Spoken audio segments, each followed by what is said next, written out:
Okay, let's go ahead and call this meeting to order. Roll call, please. Carr. Here. Daniels. Here. Ross. Gaylord.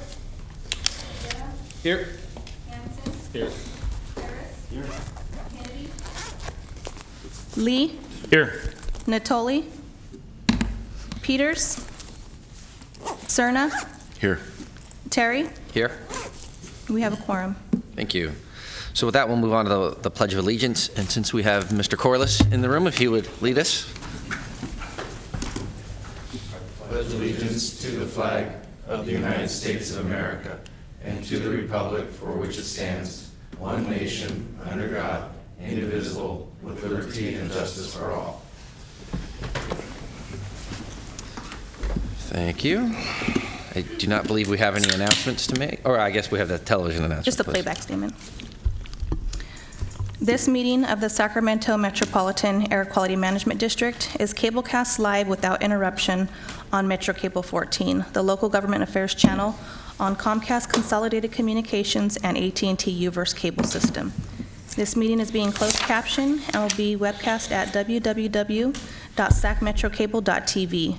Today's meeting will be repeated on Sunday, April 29th and Monday, April 30th, 2018 at noon on Channel 14.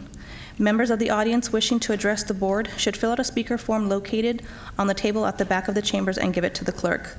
Please speak into the microphone when addressing the board and state your name for the record. Also, at this time, please silence your cell phones until the conclusion of today's meeting. Thank you. And with that, we'll move on to the Air Pollution Control Officer's report. Thank you, Mr. Chair. Good morning, board members. Thank you for joining us. I have four brief comments to share with you. And as the chair noted, we will have our guest, Mr. Corliss, address the board and share with us some exciting new developments related to clean transportation developments in the region. But let me go ahead and walk through a couple of things that I need to make the board aware of. The first one is something that I know you're well aware of. I've had an opportunity to have a conversation with a few of you individually about this. You should have seen a note from the clerk of the board related to the American Lung Association State of the Air report that comes out every year. I think by now we're all familiar with it. I want to give you my perspective, and if you were tracking the notes from the clerk, you also know that we submitted some comments for the Sacramento Bee to publish the story. And I just want to put some facts on the table and then talk a little bit about the grade. Obviously, we appreciate what American Lung is trying to do. They've been long-standing supporters of air quality for protecting public health, and we certainly appreciate what they do to highlight some of the ongoing challenges that we all have, not only in the Sacramento region, but as you've seen the report throughout the state and the nation for that matter. The report is got two pieces, the objective part and the subjective part. The objective part is the fact that they're looking at data, the same data that you and I have access to, and that's what you have before you. The report highlights two issues, two challenges for the region, short-term pollution and ozone pollution. And as you know, with respect to ozone pollution, we brought a plan to this board a couple of months ago where we do have a vision for how to get to attainment. Obviously, today, we are not in attainment. We are not going to be in attainment for a few years. But the fact that we have an approved state implementation plan to get there, I think it's worth highlighting. With respect to particle pollution, as you can see on the graph as well, we have reached attainment, but as you can see, we're oscillating very close to the line. And as I've mentioned to this board before, getting to attainment is one piece. The other piece that is perhaps more important is staying in attainment. And really, when you look at these two graphs, I mean, that's really illustrative of how and why we need to continue to push for lower and lower emissions in the region. So this is the objective part. This is again, they are looking at the same data we're looking at. The subjective part is the grade. And again, that's for you and others to decide as to whether the progress that we have made, which is undeniable, the progress that is illustrated in these graphs deserves the F that they gave us. Again, that is a subjective part.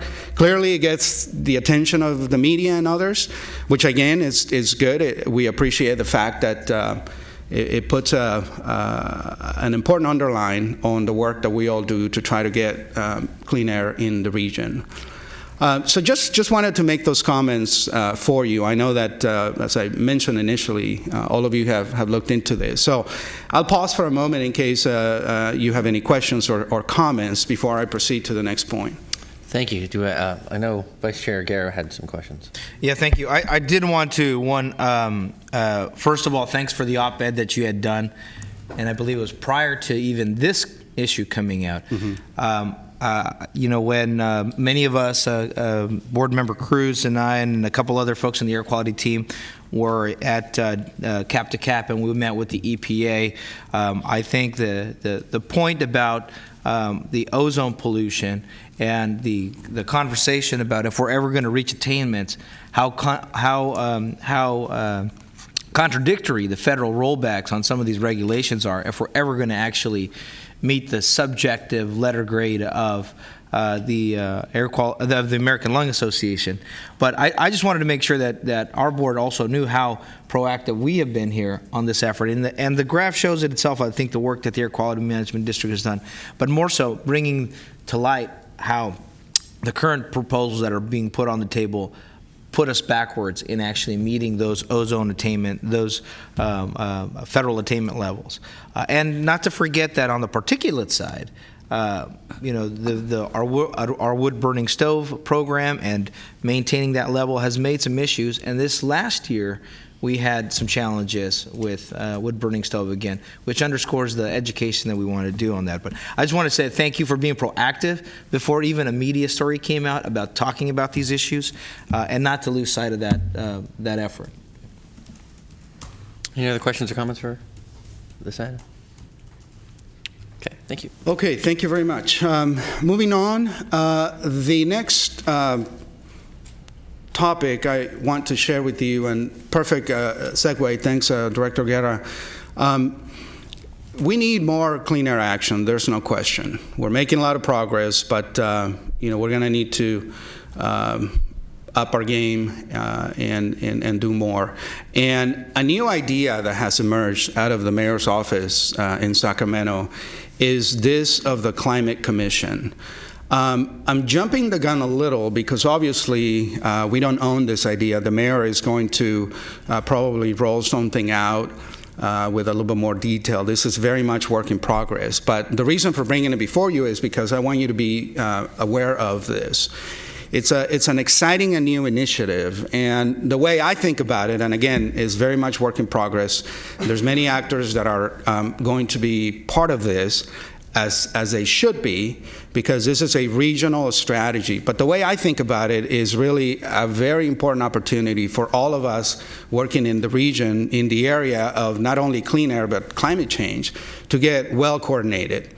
And what the Climate Commission is attempting to do is to provide a forum for that coordination, because when it comes to advancing on clean air and climate, it's all hands on deck. I mean, we know that transportation is a big source of emissions, and Mr. Corliss is going to actually address some of the issues related to transportation emissions, but we know it's not the only source. We need to advance in some of the other sources. And the way you do that regionally is you get a framework like what the Climate Commission is attempting to do to begin to map where are we in terms of our carbon and pollution footprint in the region? And then the key question for all of us is going to be, what can we do about it, right? Obviously, we're going to need to contemplate how to pay for it. But at this point in time, we haven't done the assessment to actually understand where we are today and where we are going in the future. For those of you that are familiar with the state policy, I think of it as a regional scoping plan. is really putting together the framing for some of the various actions, including the actions that this board is taking. As you've heard me talk before, we are accelerating our efforts to invest cap-and-trade funding to clean up some of our sources. So this is a perfect setting for some of those actions.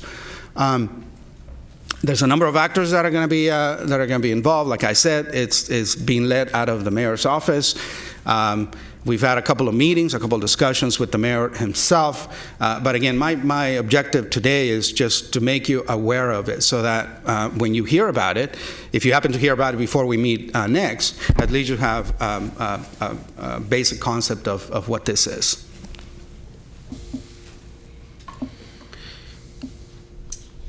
We have a question from Director Cerner. Thank you. So I appreciate the explanation. Can you share any more about what the intended mission would be? Because there are a number of initiatives, I think it's fair to say, that each of our respective jurisdictions have already launched, whether it be adding elements to our general plan or looking at other parallel sustainability and carbon reduction efforts in different parts of the governance of our areas that are reflecting already interest in carbon reduction and how we're going to do that. So would the first part of this be somewhat reverse engineering a little bit and using this as a kind of an umbrella construct for what we're already doing, and then moving forward, this would be somehow adding value to that? Great question, and I'm glad that you made reference to the climate action plans. As you pointed out, there's a number of jurisdictions that have already adopted or are working on the climate action plans. What this is doing is actually connecting those dots, right? So it's not supposed to replace any of the planning processes, but really what this is going to allow us to do is, if we put all the actions together from all of our jurisdictions, right? What is the true potential for reaching some of the goals in 2030 and beyond? For example, the city has already committed to its fair share of electrification of transportation relative to the state goal, right? But what does that look like in the other jurisdictions? So the way I think about it is, again, connecting the dots in a more regional approach. And I started by saying this is led out of the mayor's office in Sacramento. But the intent, given the participation of agencies like ours, we are multi-jurisdiction. The intent is not to limit this to just the city of Sacramento. The intent is really to put our heads together to figure out where is the region today, but most importantly, what is the potential for the future, right? Because the benefit for all of us is again, that it'll show us where to leverage the actions and resources that we hope to continue to bring to the region. So that's basically the exercise. Okay. Thank you. So we'll keep you posted as we get more information, and obviously we'll bring it back to the board as necessary. The next item is, I just want to give you an FYI. As Director Guerra pointed out, we developed and published an op-ed against some of the federal actions with respect to rolling back some of the Clean Car standards. It got picked up by a number of different entities, and I was invited and did a radio interview subsequent to that publication. So again, I just wanted you to be aware that that is happening. It's certainly good for us to make sure that our voice is being heard, and that we have a role in stating our priorities with respect to some of the counterproductive actions that we're seeing out of the federal EPA. And then the last point I have is really just a point for you, some of you that attended Cap to Cap. As you know, we just got back. Those of us that attended are here, so I think we survived. I want to give you an opportunity to share with the rest of the board and us maybe some of the key takeaways that you took from the program. So first up, I know there are a handful of folks that were on the AIR team. I was on a different team, but we've got Director Cruz has some comments. I have several. First of all, it was rather interesting back there, considering that they really didn't want to commit on a lot of issues, and I think they're all running scared. What was really impressive was the fact that the EPA, and we'll be cautiously optimistic at this point, was going to maintain their funding for us as far as air quality. That was very impressive. And the DEER funding continued as well. I mean, those are two things that are good takeaways for us, and I was really impressed with that. Vice Chair Garrett? Yeah, I think that conversation, and I forgot to mention Board Member Frost was also there, along with some of our industrial partners who had those conversations about the need to be able to manage our attainment levels and what impacts they have to our industry if we can't maintain those ozone levels. And so we were saying how we had a good conversation with the EPA on that. I got a chance to go down a little bit early with Board Member Cruz and a couple other folks on SACOG too, and we had an opportunity to look at the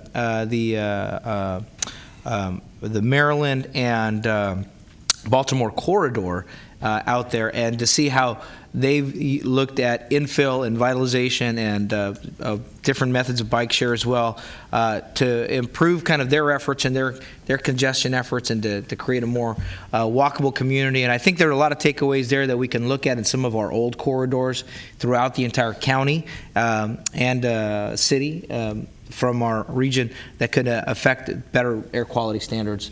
But I think those were the biggest things, and that was I guess I'll use that as my AB 123 report as well, and for any of us that have to do that. Thank you. Director Frost? Well, I enjoyed the air quality team this time at Cap to Cap. I felt like we made some inroads in that we had several conversations where we were able to share with our representatives on the Hill some of our unique challenges that we have in this region, and that, give them a sense of when they put out these, requirements for federal attainment, it doesn't really mean the same thing for every region. And so I felt like we our conversations resonated with them, and I was also excited about the fact that we were able to show that we're working creatively to try to think of new technologies and new things, ways that we can work with biomass that are not quite as impactful on our air quality, and that we're really trying to work with the resources we have, but how important it is that you give us the resources in order to meet your goals. And I thought Alberto was did a great job in kind of bringing that home in several of the conversations. So it was, as usual, a great to be on the air quality team. Air quality means a lot to me personally.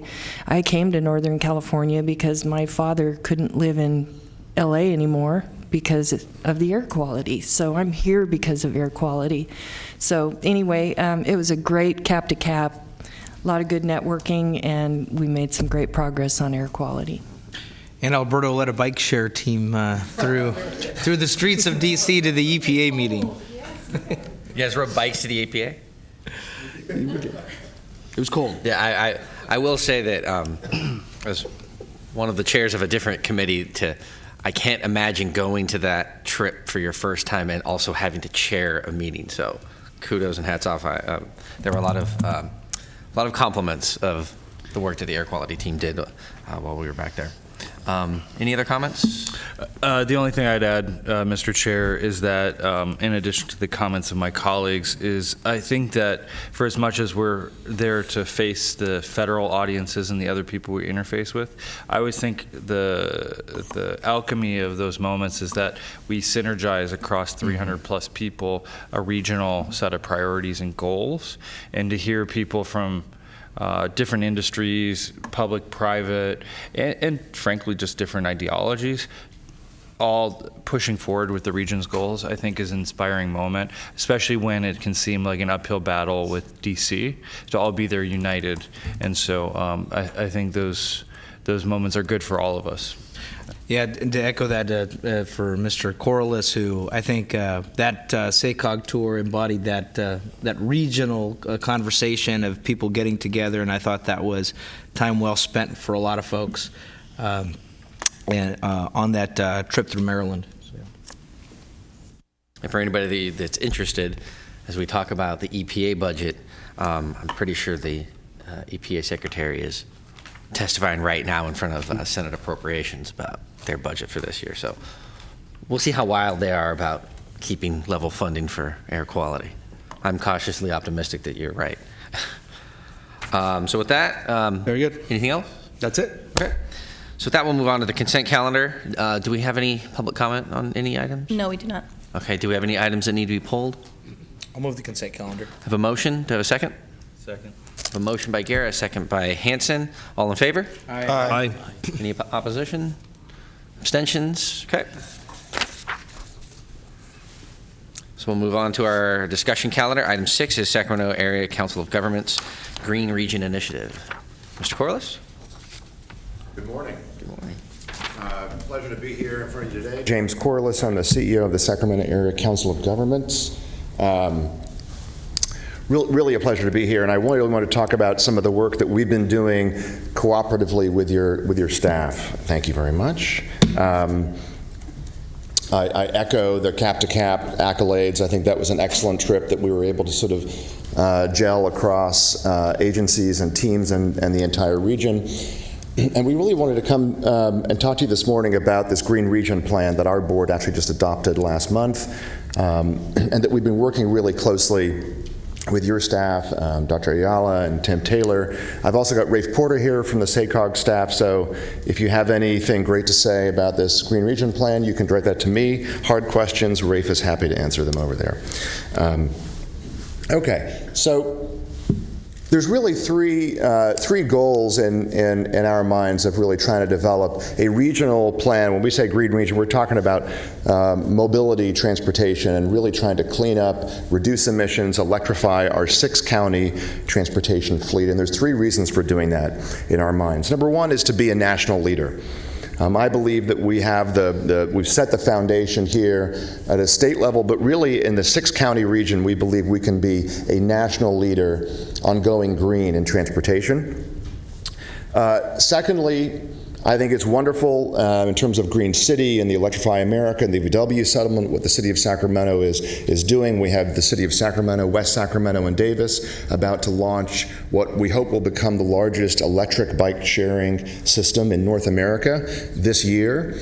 So we've been taking a lot of strides, but if you think about having an electric car, you can't just have the charging station stop at a city border. We need a regional approach because transportation is regional, and this is what this plan is really trying to do, is to go regional, all 6 counties and 22 cities.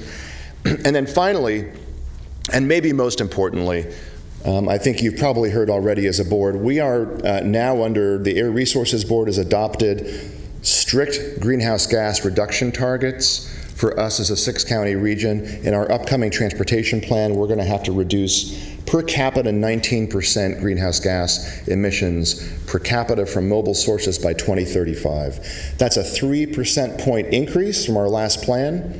Same target year, we've gone from 16 to 19, but in many ways we actually start even further back.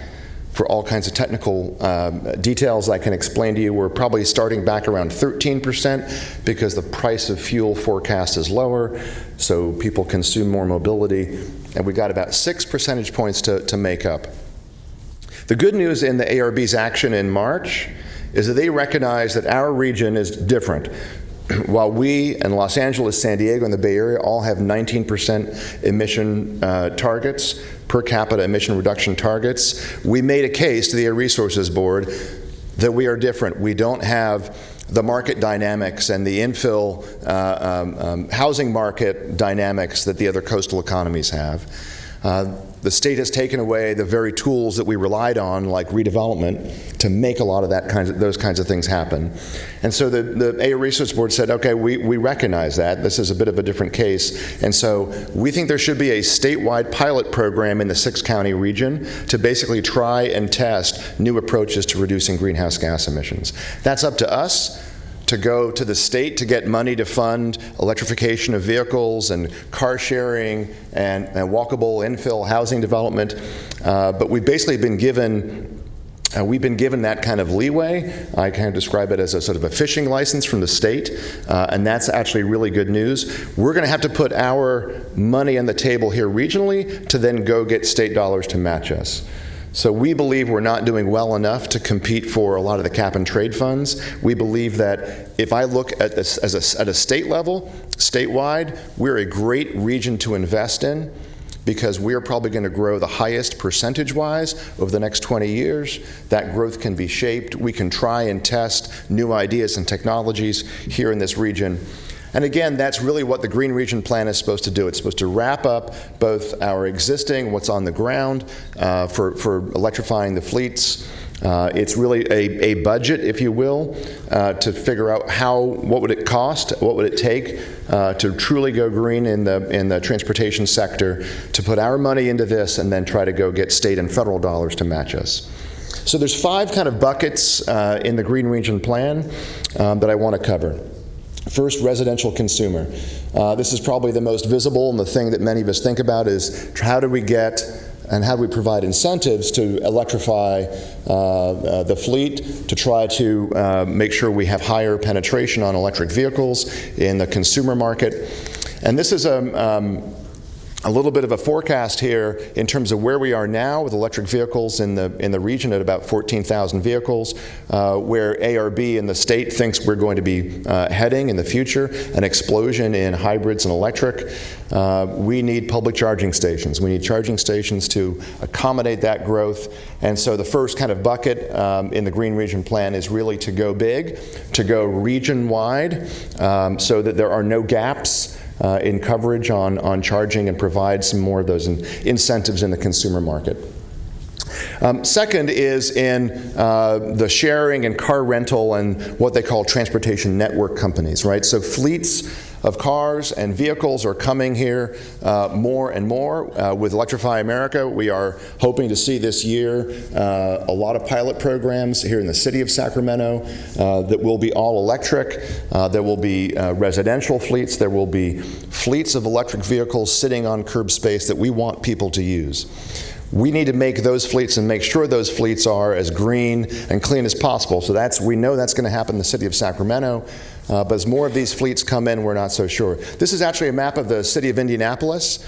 I worked in my previous job very closely with Indianapolis and the former mayor there, Greg Ballard.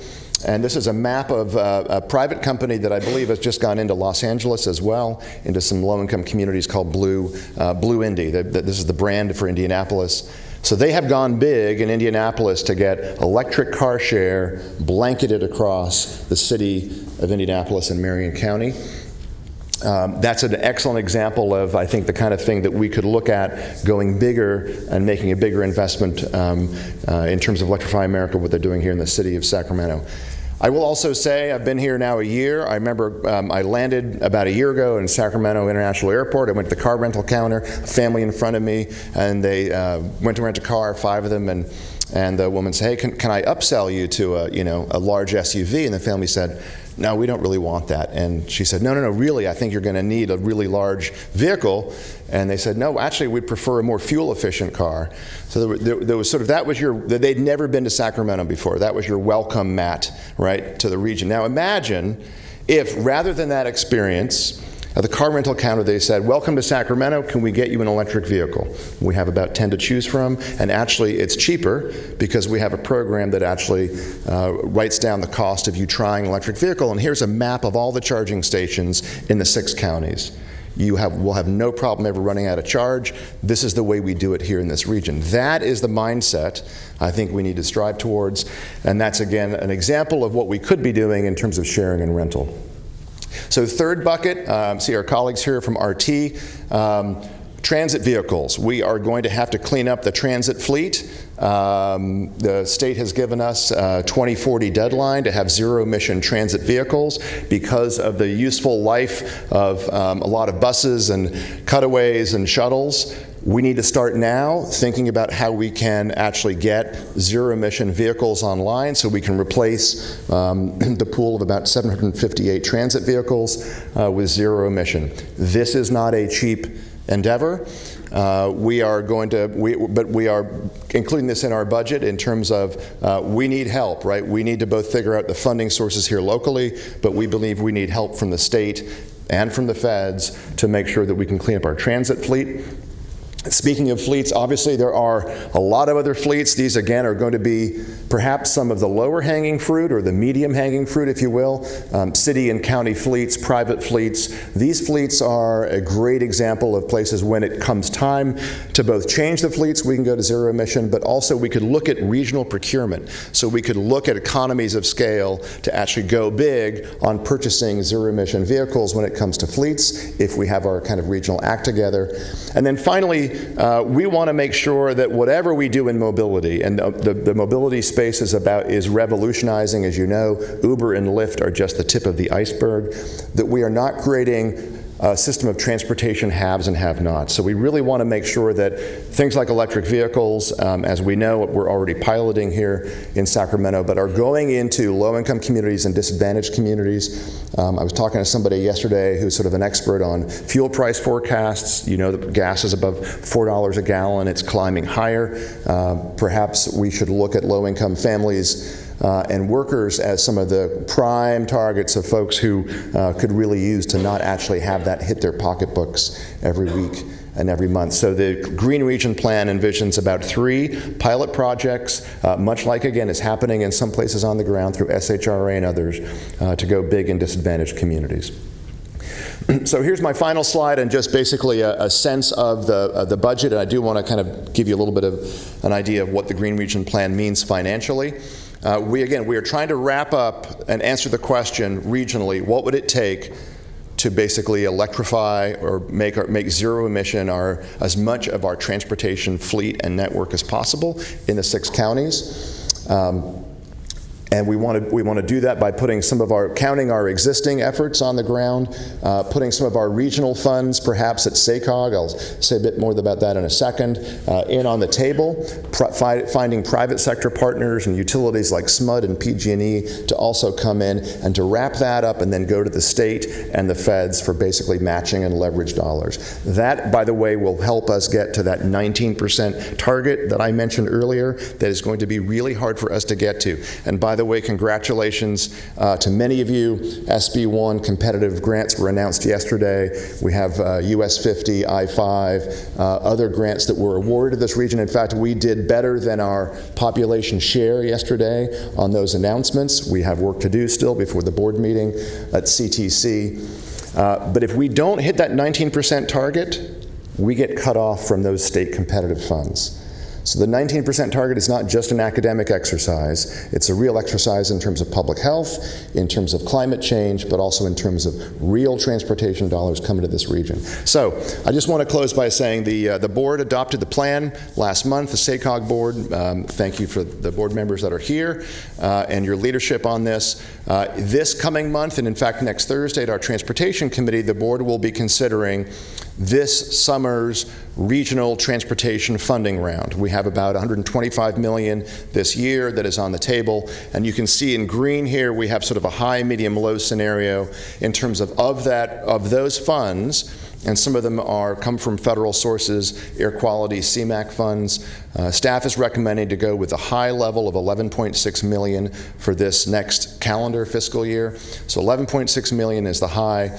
That would come through the regional funding round. We'd be working very closely with the Air District and your staff and RAFE to then develop guidelines to put that money on the street for all 6 counties. That is, again, that's going to be taken up by the Transportation Committee and our other committees next week and our full board on May 17th. So that's, again, a little bit about this Green Region Plan. We feel very strongly that we need a regional, multi-city, multi-county, public-private effort on this. We have to go all in. We think this is truly exciting. Really been great to work with your staff, and would love to take any kind of questions or comments. And thank you very much for your time. Thank you very much. Questions from board members? Comments? I think it was great information. Thank Stunned you all into silence. No. It's like drinking from a fire hose sometimes, though, right? Thank you. Thanks. Maybe as a way of transition, I just want to acknowledge that it's been great to work with both SACOG and our partners at Sacramento RT. I think we're really developing a critical mass of actors in the region that, as you can see, we're trying to make things happen in a good way for the region. So it's been great to have them part of our process. Thank you. So moving on to item 7, community toxics from wood smoke study result. Good morning, Chair Terry and members of the board. My name is Janice Lamb-Snyder, and I am the program manager for the air monitoring, planning, and data analysis sections. Today, I'm going to be talking about our results from our community toxics from wood smoke study. And just to give you a little bit of a background of how this all started, back in 2015, the district applied for a community toxics grant. And we received this grant to perform the study. And with that, we assembled a team to do the study in the winter of 2016-2017. Here is a list of the team who assembled and implemented the study. I have Sonoma Technology here, who is the contractor that we contracted to perform the air monitoring, as well as the data analysis and final report preparation. We also have various labs and contractors that also perform the phone surveys, as well as EPA and Air Resources Board, as well as South Coast, to give us ideas on our study design. What I don't have listed on here are the 13 community participants that we had host our air monitoring sites. And without those participants, we would not be able to implement this study. And I'd like to recognize Director Carr for also being a participant in the study, and all of these community members graciously welcomed us into their backyards to do this study for a period of 2 months. So why are we studying toxics from wood smoke? Wood smoke makes up about 60% of the PM2.5 emissions inventory in Sacramento County on an average winter day. And PM is linked to many adverse health effects, such as decreased lung function, aggravated asthma, non-fatal heart attacks, and early death. And so we really want, as a district, really want to understand, what are the health impacts to our communities and what are their exposures? Again, this is really to gain a better understanding of the type of sources that our communities are exposed to, and to also pair the data with burning behavior. Does it match up? And so we really dived into that in this particular study, and we looked at particularly EJ and non-EJ communities in Sacramento.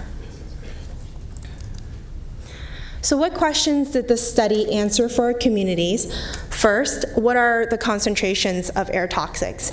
And to what degree does these toxics contribute from wood smoke versus traffic? What are some of the communities disproportionately impacted than others? And if there is, are there outreach efforts that could reduce toxics from this wood smoke exposure?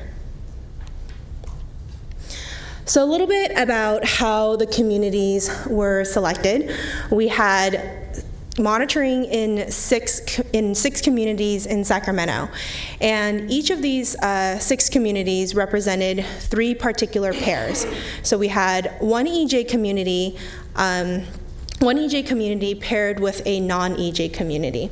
And to determine the locations, we actually met with lots of community leaders and stakeholders to determine what areas were important for them to for us to measure these concentrations at. And of course, we had scientific considerations such as, what was the meteorology, terrain, all of those matching.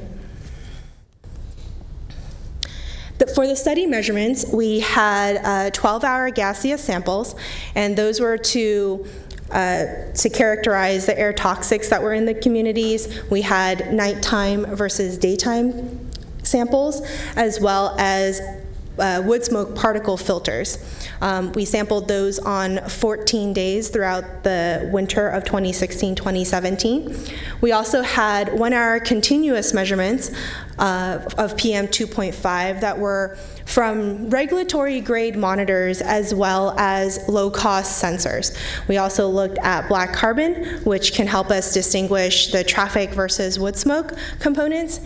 And one particularly interesting thing about this study was that we did a phone survey in those communities to characterize what the wood burning behavior are in those communities. So we were able to match the phone surveys with the ambient data.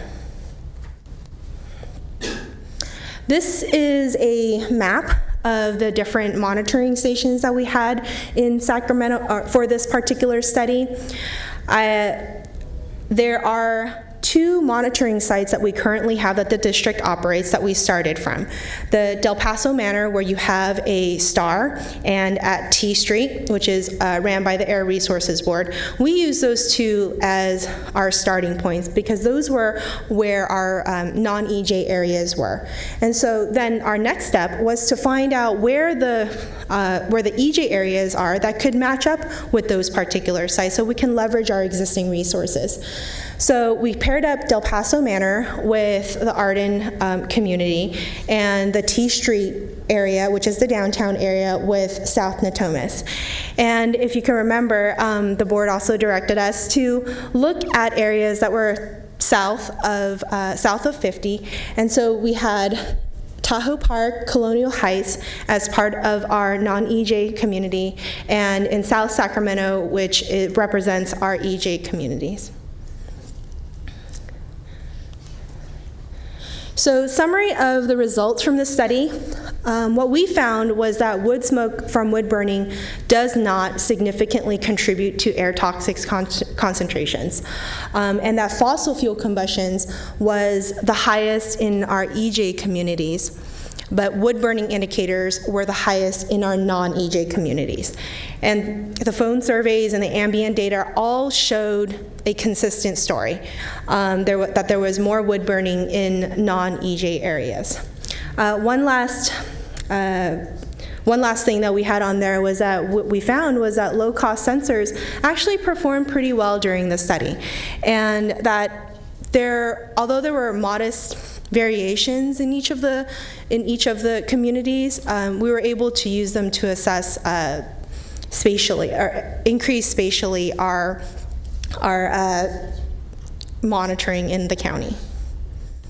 Mr. Chair, can I just ask a question just Yes, on the low-cost sensors? So is that as a part of the study? So is that a trend we're going to use low-cost sensors in the future? Do they have their for other types of testing rather than have the investment of change out for hundreds of thousands of dollars? Do you think that we can deploy those in other situations? I think what we could do is that we can supplement our regulatory analyzers. I don't think it will be a replacement. I don't think the technology is there yet for all the different pollutants that we are measuring for. Low-cost sensors right now have shown that PM is relatively pretty good, but things like or pollutants such as like toxics are not there yet. So. Okay. And just one other question, because you had pictures of them in the study, showed they're on the ground and so forth. They're fairly low to the ground. So can you deploy low-cost sensors in higher elevations? Because T Street isn't that up above ground in the building, and I don't know about Del Paso Manor, but some of those are 2 or 3, maybe more stories in the air. So is there a variation depending upon the elevation at which you deployed low-cost sensor, or no? I don't think so. Okay. I think we're able to deploy these on roofs. I mean, some of them, are probably this big, and then some of them that we have in the study was about this big. And so it's more about whether or not we can get power to these low-cost sensors and, locating them where there isn't any flow obstructions. So is but there is a lesson learned out of this as results of the study that, again, those devices have a very high degree of reliability and may be able to be used in other efforts that this district and other districts, I guess, put forth. So. Actually, there's fortuitously, obviously when the agency started this project, we didn't know about AB 617, but fortuitously, this is becoming a very important piece of information for some of the future actions that we're going to be expected to undertake as part of AB 617. And one of the key features in this new mandate is the fact that we are expected to saturate our communities with some of these technologies so that we can better understand the very localized impacts of remaining emissions. So absolutely, again, it's fortuitous that we did this study, but for us, it's going to be a very important piece of information as we proceed with our plans for community monitoring under AB 617, as we discussed before the board last month. And if I may just add just real quickly, as Janice already indicated, they did a very good job, especially on a relative scale and low-cost sensor to low-cost sensor.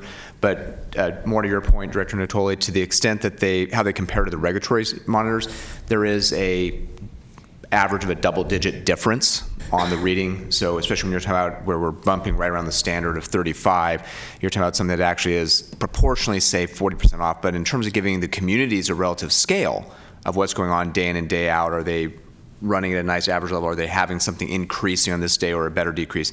They're excellent in that context, and so they're a very good source to be augmenting our existing system. But as a direct regulatory authority, we wouldn't want it because the ability to stay or even get an attainment with these low-cost sensors would not be in our best interest whatsoever. We have a question from Director Carr. Let me make sure I understand the results here. Fossil fuel combustion was highest in EJ community, and EJ is? EJ area community was defined by EJ Screen, which is the EPA environmental justice screening tool, and that was the top 25% given with the different indicators. Disadvantaged community for EJ? Sorry, say shorthand is a disadvantaged community? Yes. Okay. So, it really fits with observations. In the disadvantaged communities, you have vehicles that are not well maintained, leaking oil, just older vehicles. Vintage.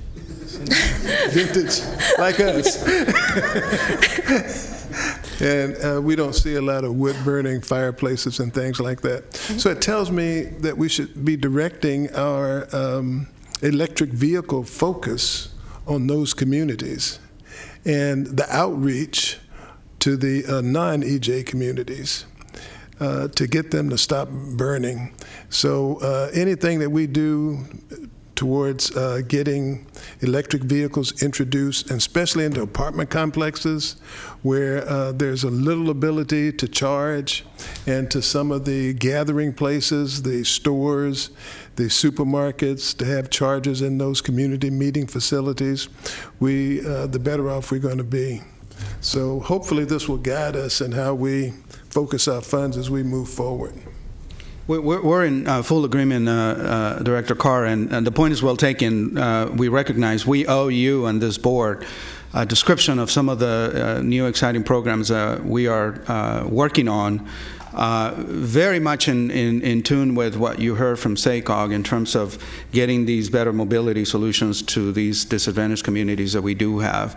I do anticipate that in the near future we'll be able to bring to the board a quick presentation from the staff to talk about these very issues, but we're in full agreement with you that we're working as hard as we can trying to attract the funding we need to make sure that we get these better mobility solutions, electrified vehicles, car sharing, what have you, into these communities. And the allocation of resources that SACOG just submitted on that chart, did it follow those recommendations? So SACOG has Summary? got big, broad categories, car sharing, for example. And this is where we come in. We need to continue to work with them to define, once you identify that car sharing is going to be a mobility solution we want to pursue, where do we make it happen? And the reason they're working with us is, again, because we do have a very successful pilot program that is growing because the state has seen the success and they're going to be adding more money to it. Electrify America is looking at our pilot as an example. So you can see that we begin to leverage not only the funding, but perhaps most importantly, the actual lessons that we're learning. So that is precisely the way that the SACOG Green Region Initiative is supposed to work. And car sharing is just one example. I mean, you can apply the same logic in terms of emphasis on disadvantaged communities to each of the categories, improving transit. When he presented the chart, it had symbols, and I'm not sure exactly what those symbols stood for. The one on the very bottom I took was car sharing, and that had the least amount of funds dedicated to it. So we can go back and review that. Yeah, but it didn't seem to be in alignment with this, the results that we see here. Thank you. Vice Chair Gare? Yeah, I wanted to concur with Board Member Carr's comments about the education component in some of the non-EJ communities. And I had when I met with your staff a couple months ago about some of the message boards on social media, both I think it was Facebook and nextword.com. There was a robust discussion, and from communities who use fireplaces as a novelty, and there was a belief that there wasn't actually regulations on fireplaces, and that there actually wasn't any impacts from using the fireplaces. So, and as we just saw recently from the data points on the particulates, we've been maintaining our up and down right on the edge of our attainment level. So we've been doing a good job, right? And we're not saying people can't use them, but I think it's the awareness of when they can and can't, and some folks, I know some friends who've converted to the natural gas, but I concur with Board Member Carr over here on getting the education piece out in those communities so that if they want the novelty, let's try to do it in a better way that doesn't have particulate impacts. Mm-hmm. Thank you. Director Harris, want to weigh in? Thank you, Chair. I also agree with Director Carr and Gare on both points.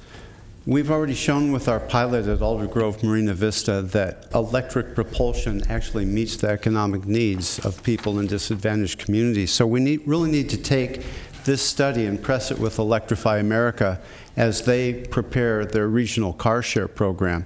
I think it's very valuable information to share with them because they will have good success in EJ communities.